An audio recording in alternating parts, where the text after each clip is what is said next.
سلامونه هیله د شبه سجنو په خیر وي. بیا زړه موضوع ده خو نوی ورژن. راځئ تاسې دا واورئ چې په روسیه کې څنګه پیښه سوې وه او ښځه له ښځې سره څه ډول. ښځه د ښځې سره سحق مقایا عورتونو سره وموښي، انزال وشي او دغه مني د یوې ښځې بلې ښځې رحم ته ورسېږي، د دغه نه معلوق کېږي. وایي ګوره په علیت ماده شته پکې. موږ ته خلیفه صاحب مبارک یو وخت کې قصه کړې وه. وایي حضرت صاحب مبارک په وخت کې حضرت صاحب مبارک په دا عادت و د جمعې په ورځ به د مرکزي ولایتو اکثره علما راتله دته.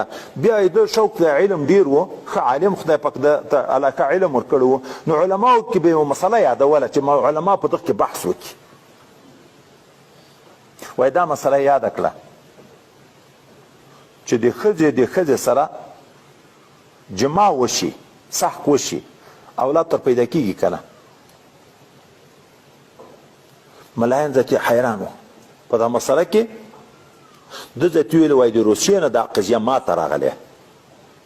هلته یو کنکۍ پیدا شوې ده، غوښه ده لکه ټوله غوښه د هډوکی چې نه یې پکې. ژوند شته پکې خو هډوکی نه لري. هغه ډاکټران حیران دي، بیا ویلي دي چې د مسلمانانو مخکې خو د افغانستان د ظاهرشاه دغه په دور کې خو د روسیې سره تعلق و. حضرت مبارک خو هلته ډېر شهرت درلود چې د مسلمانانو نه پوښتنه وکړي. ده ویلې وایي کتاب مې راوړ او دا ځای مې پیدا کړ چې ښځه چې د ښځې سره جماع وکړي سحق د یغ نه داسې پېښېږي چې اولاد پیدا شي هډوکی نه یې پکې، لکه د مني د سړي نه هډوکی جوړېږي. نفس ولادت یغ نه هم راتلی شي. دوی ته دا درک نه و چې کله دا مسله ده بیرته ورلېږلې وه چې داسې کیدی شي هغه ښځې نه چې دی چا اولاد پیدا و پوښتنه یې کړې وه، هغې ویل رښتیا ده چې ما و بلې ښځې داسې معامله سره وکړه. به هر تقدیر کتاب دا وی چې مختاره دا ده چې د ښځې په منیو کې د فعالیت ماده شته، یعنې تاثیر په الغیر شته چې د دې مني رحم د بلې ښځې ته ورسېږي چې اولاد ته پیدا کېږي. لکه د سړي منیو کې چې ماده د فعالیت ته نو ښځې کې هم دغه شته. ښه ویډیو مو وکتله، د شیخ صاحب غږ مو واورېدی چې له روسیې څخه داسې یو پیښه دوی ته راغلې وه. د دوی هغه کوم پیر و څوک هغه ته داسې موضوع راغلې وه. په نړۍ کې داسې یو پیښه نشته چې هغه په تاریخي لحاظ یا په د دوی په کتابونو کې نه وي لیکلي او یا هم په ژورنالونو کې په رسنیو کې هغه نه وي راغلي، په ویډیو کې نه وي راغلي. ځکه د ویډیو شاوخوا 100 کاله وخت کېږي چې ویډیو منځته راغلې ده. یعنې دا شان په ویډیو کې باید وای کم تر کمه د دوی په ورځپاڼو د دوی په کتابونو کې خو باید دا موضوع وای.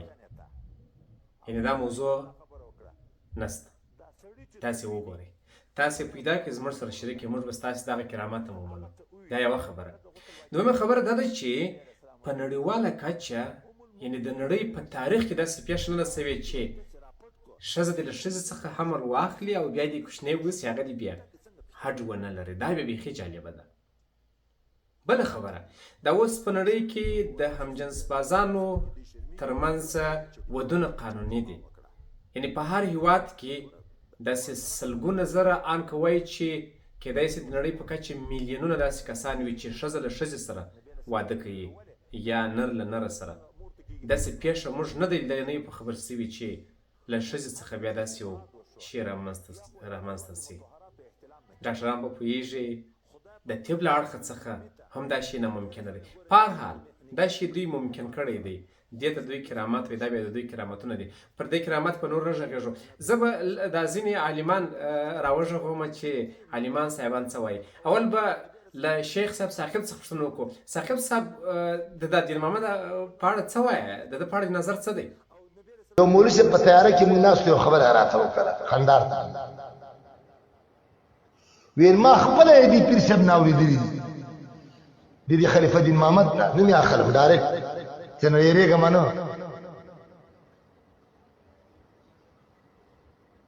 ویل چې کله فقیري در باندې راغله زما نوم د هر مانځه نه وروسته 14 کرتې وایه.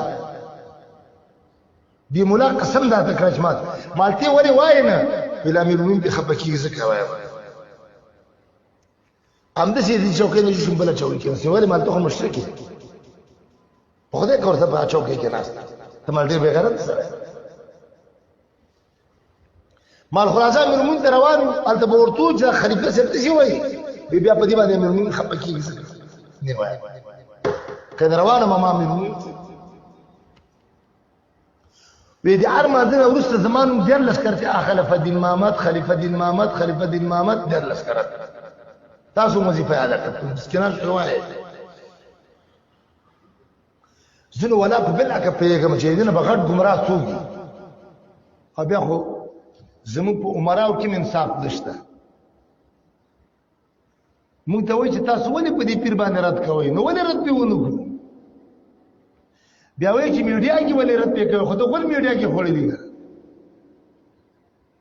دا به څه تاریخي چې زه درته ووایم چې پیر صاحب دا خبرې نورې مه کوه هغه به وایي ښه نیک کوم ته دا میډیا شته که نشته 10 کاله بعد دا بیا په میډیا کې راځي زه به نه یم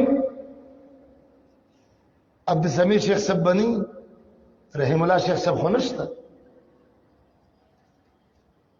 ابل شیخ سبنی ابل شیخ سبنی ابل شیخ سبنی نو تاسو به څه وایئ چې تاسو بې غیرته ملایانو چې دغه خبره رد نه ده کړې او که زه میډیا کې رد وکړم نو زما یو شاګرد به راوړی که نه چې هغه دا ویلي وو زموږ د استاد محترم ورته دا خبره کړې وه اگر که اوس تشته خبره کړې وه تاسو د شیخ صاحب ثاقب خبرې واورېدې راځئ شیخ صاحب غزنوي هم وږغوو چې هغه د دغسې کسانو اړوند چې پر منبر باندې دغسې خبرې کوي څه وایي شیخ صاحب غزنوي د دغسې کسانو اړوند معلومات څه دي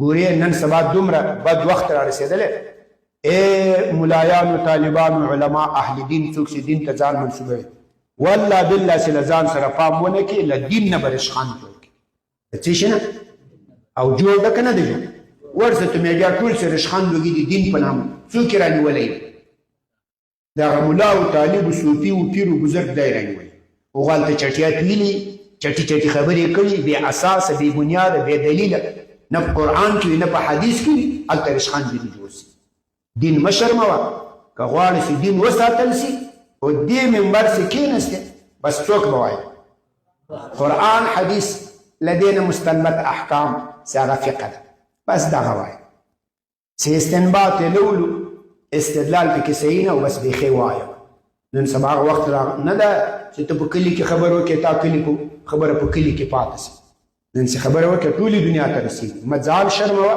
مه دین شرموه او ما ملحدینو ته د دین د لپاره چاړو په لاس ورکوه د دین مقابله کې نن سبا ټول خلک چې په دین باندې رد کوي ملحدین د چا خبره په سند کې پیش کوي د دغو بې بنیاده ملا او صوفي و پیر چې بېجا غږېږي چټي چټي غږېږي وایي دغه د دین د دس وایي هغه د راواخله کار دین د دس وایي هغه د راواخله کار دا نن سبا به ډېر پام کوو نو مطلب تقریرونه وعظونه نصیحتونه دا په سنت طریقه کوي له ځان یې مه کوئ شعرونه میرونه واسې موضوعي قصې خو دا شیان پکې مه کوه الله دې ټولو ته هدایت وکړي د شیخ صاحب غزنوي څخه ډېره مننه راځئ شیخ صاحب عزیزي واورو چې هغه د دغسې کسانو په اړه څه وایي د دغسې چې پر سټیج باندې دغسې اپلاتې وایي هغه څه وایي راځئ هغه واورو مسلمانانو سخت جهالت خپور یقینم سخت جهالت خلک په دې پیږي نه چې له کمې خوا یې راواخي پر کم ځای خبره ودروي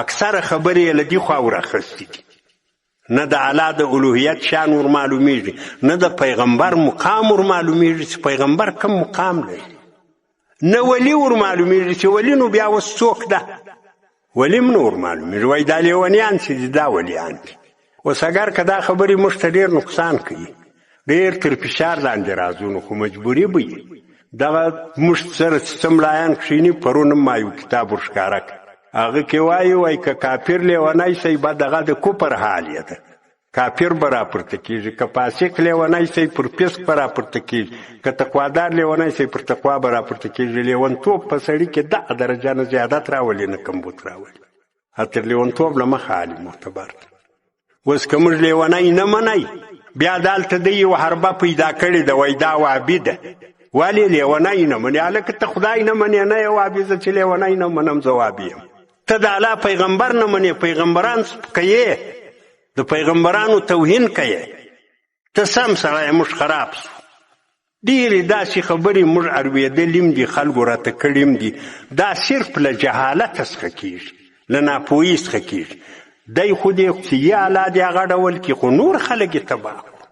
نور خلک بیا سړي ته وایي چې سمه خبر ورته وکړي، هغه یې زړه ته نه لوېږي، وایي زموږ د کلي ملا کاکا بیا دی ویل، پلانې ملا کاکا دی ویل، پلانې ملا کاکا دی ویل.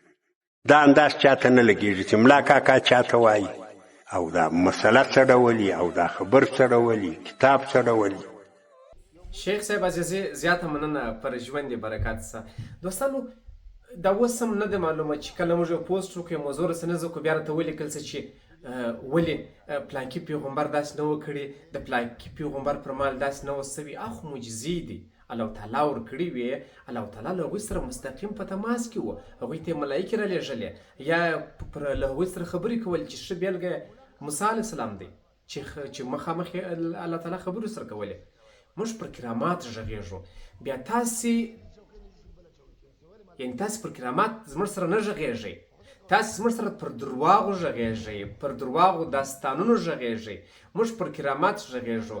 کرامات د ولیانو حق دی، خو داسې درواغ نه لکه تاسو چې پسې تړلي دی چې یا دوبي را ژوندی کړ، یا دوبي له دوزخ څخه خلاص کړ، یا دوبي له حساب و کتابه خلاص کړ، یا کارګر را ژوندی کړ، یا له دریاب څخه د 12 کاله مخکې ورکه سوې کښتۍ په داسې حال کې په دعا باندې راپورته کړه چې هغه ښځو خپل د واده دریاوې لا وهلې.